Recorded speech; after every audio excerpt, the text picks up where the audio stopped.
morning, everyone. I am PHILO Otinggey, and these are my companions. I am Alvin. I am Raniel. And today we have a repetition on the revisit on Alfredo's written book on the philosophy, which is in chapter 2. So for the philosophical question confronted by the excerpts, may we hear this from Mr. Mahunyag. So the philosophical question confronted by the excerpts is, why did laughter become a part of existence? So, to live in a thesis, we have this following statement. Laughter is a rich concept that is a part of man's existence that will be always present from his acknowledgement of ignorance to expressing his understanding and even in attaining enlightenment. So, we have followed with our 3 supporting points.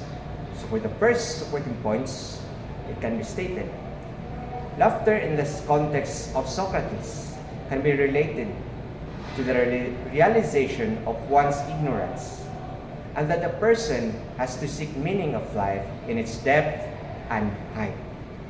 It is paying attention to details, whether small or great, and to accept or deny their reflection to reality, but is accompanied by reverence to the thoughts of others.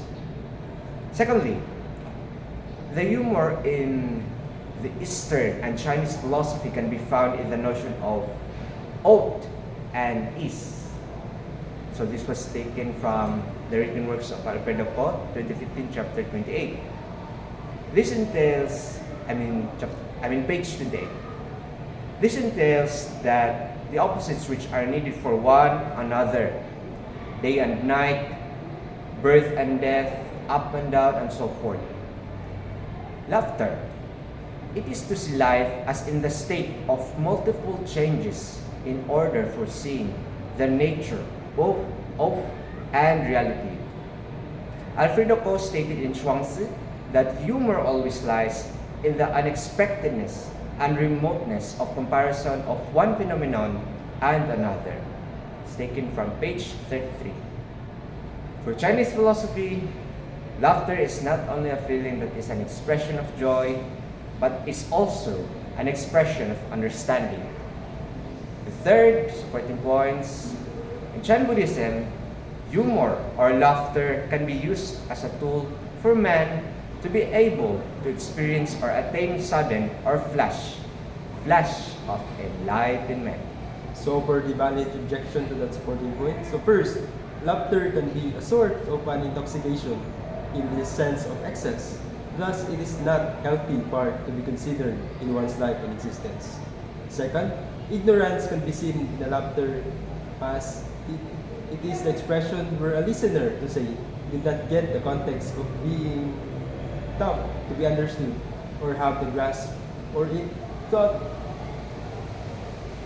understood differently. So laughter as part of the existence of man cannot be applied at all times, especially in those times that need proper behavior, such as burial ceremonies, for a reason that man is supposedly mourning at that time for the loss of someone or some important persons in their lives. So the third objection is that it is impossible for humor to have a place in a serious intellectual pursuit, such as enlightenment. To attain a flash of enlightenment just by laughing seems nonsensical. And to answer that objections, first, despite the danger of laughter as an emotional extreme, the point is that it tries to exhaust or suspend the emotions and ideas of a person and letting go of one's arrogance by accepting the fact that a person knows nothing at all. Second, Zhuangzi did not set aside one of the proper behaviors in the burial ceremony, but his point is that man must not mourn too much, or he must not remain mourning. To laugh during the time of uncertainties is not an insanity, but it is an expression that a person is truly understand his life, and the life is composed of oppositions such as life and death. Thus, to laugh is to understood that life is always about becoming, especially from life to death. And for the third answer, it is impossible, not in a sense that it cannot happen, but in a sense that it is something that is new, and many did not expect to resolve it into something great. So the humor that is referred here is different kind of humor that will lead man towards enlightenment. Now, in order to digest the ideas, we have to create an example that can be applicable in these ideas. So first example, consider the situation of Socrates in the dialogue of Symposium, whereas he was still unconvinced which person deserves a crown as a gift, but instead thought of the definition of love and still left unanswered. This gives the conclusion that every person has a definition of love, but lacks in application. Thus, a need for further inquiry. Second example is that to put in a scenario, a person already had his hat being worn but still finding it, mistook the headwear for being lost, and have forgotten that he already has it when one of our family members died. It was too painful for us and we mourned too much, but that will never change the situation of the reality. What is needed at the time is actually understanding that leads to acceptance of the situation. When we understand the situation and accept, there can still be room for laughter and even though at those trying times. For third example, to illustrate the answer to the third objection, it was stated that in the realm of silence, there lies an intellectual humor, and when man discovers it, he laughs from within. Man's laugh from within with a steady heart and mind that harmonize with each other, and through the power of the subconscious mind, a flash of enlightenment is attained. So our team's insight, for the first insight, with a given statements, it comes to the thought that laughter can lead to seriousness, paradoxically, because in humor, one is able to remember and acknowledge his smallness and to learn to appreciate the thinking of others, removing prejudices through time.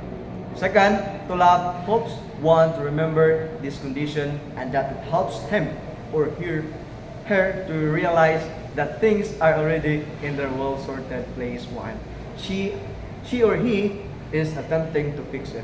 When it is fine at the first place, I have come to realize that laughter does not depend on my situations in life, for the reason that if that it is the case, it will be impossible for me to give a room for laughter in my life while I am living in this world. Laughter is one of my fruits of man's exercise of reason in order to gain wisdom and understanding in the reality of life. Third, laughter and humor is not only limited to the result of what man encountered or experienced, but it is also about the self.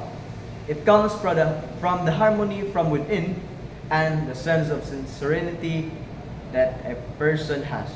It comes internally and then expressed by a person internally to others, even through simply smiling.